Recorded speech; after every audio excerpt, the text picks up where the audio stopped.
আসসালামু আলাইকুম। কেমন আছেন আপনারা সবাই? আলহামদুলিল্লাহ আমি ভালো আছি। আমি চলে আসলাম আজকে নতুন একটা ভিডিও নিয়ে। আজকে আমি রান্না করব জাটকা মাছ দিয়ে সিম আলু এবং শাক ভাজি।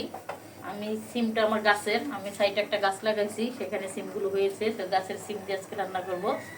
গাছের জিনিস খেতে তো সেই মজা। তো শুরুতে আমি একটা ফ্রাই প্যান বসাই দিয়েছি। এখন আমি তেল দিয়ে দিব। তেলটা গরম হইলে আমি মাছটা ভেজে নিব।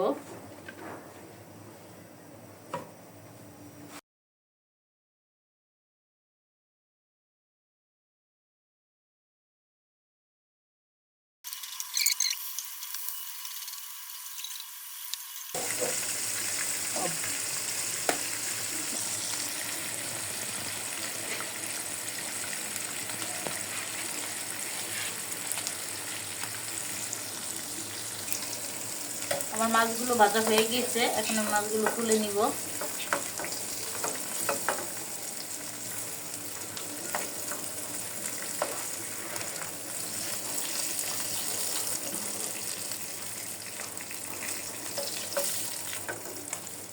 আর যে তেলটা এই যে রয়েছে, এই তেলটা দিয়ে আমি মাছগুলো রান্না করে নিব।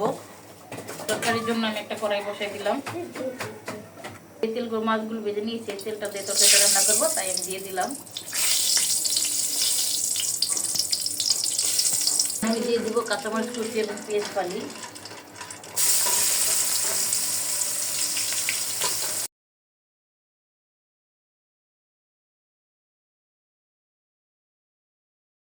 ভাজা হয়ে গেছে, দিয়ে দিলাম আদা রসুনের পেস্ট।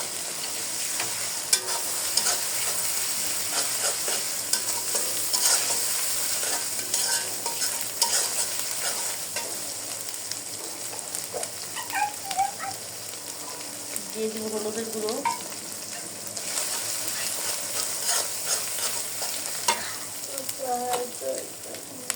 দিয়ে দেবো লাল মরিচের গুঁড়ো,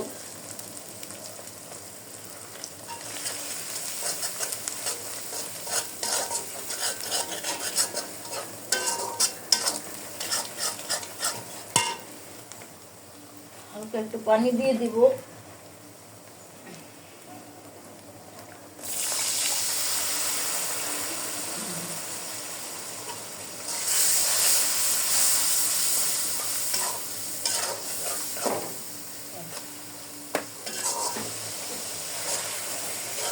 আমার মশলাটা কষানো হয়ে গিয়েছে, এখন আমি দিয়ে দিব সিম আলু। আমি সুন্দর করে পরিষ্কার করে ধুয়ে রেখেছি।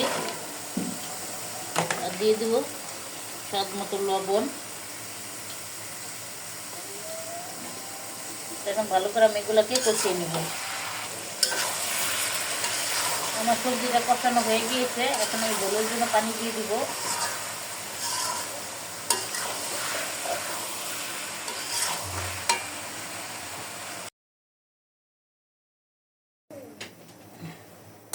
আপনাদের ঢেকে দিব পানিটা ফুটে যাওয়ার জন্য। ফুটে গেলে আমি মাছগুলো দিয়ে দিব।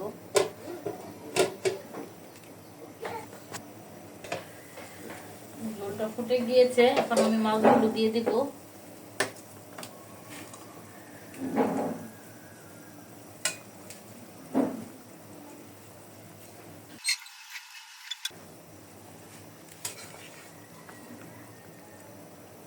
আমার তরকারিটা হতে থাক, আর ঢেকে দিব না। এখন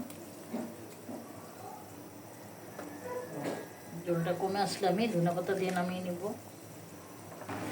তরকারিটা হয়ে গিয়েছে, এখন আমি ধনেপাতা দিয়ে নামিয়ে নিব।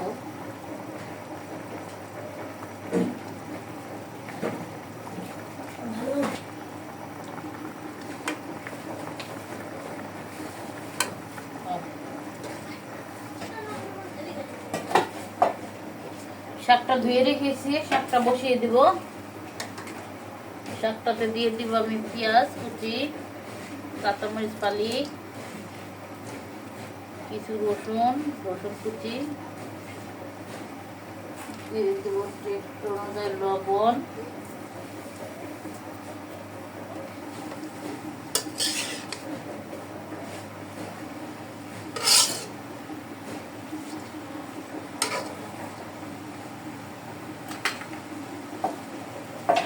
ঢাকনা ঢেকে দিব।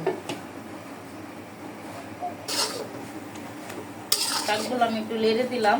আমার শাকগুলো এই যে নরম হয়ে এরকম হয়ে এসেছে। আবার ঢাকনা দিয়ে ঢেকে দিব। এরকম করে শাকগুলো ভালো করে সিদ্ধ করে নেব। শাকটা আমার সিদ্ধ হয়ে একটুখানি হয়ে গিয়েছে। এখন আমি শাকটাকে বাগার দিয়ে নিব। তো এখন নামিয়ে নিব।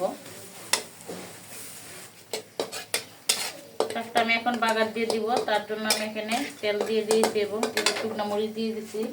শুকনো মরিচগুলো আমার ভাজা হয়ে গিয়েছে। এখন দিয়ে দিব রসুন কুচি।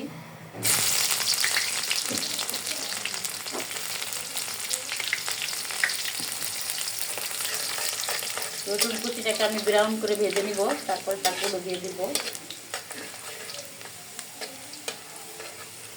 এই যে আমার ব্রাউন কালার হয়ে গেছে রসুন কুচি। এখন আমি শাকটা দিয়ে দিব। আমার শাকটা একটুখানি হয়ে গিয়েছে গলে।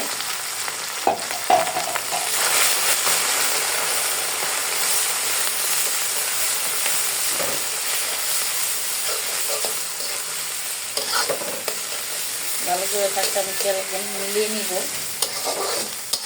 আর একটু ভাজা ভাজা করে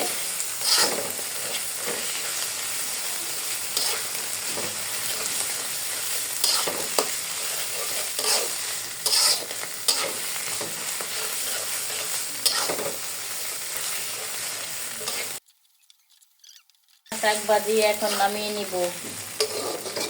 চুলাটা বন্ধ করে দিই। হয়ে গেছে আমার রান্না। এখন আমরা সবাই একসঙ্গে খেতে বসে যাব। আমার শাক ভাজি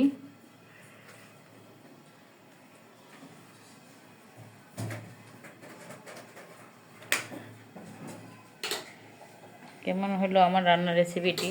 যদি ভালো লাগে থাকে অবশ্যই আমাদের চ্যানেলটি সাবস্ক্রাইব করে আমাদের পাশে থাকবেন।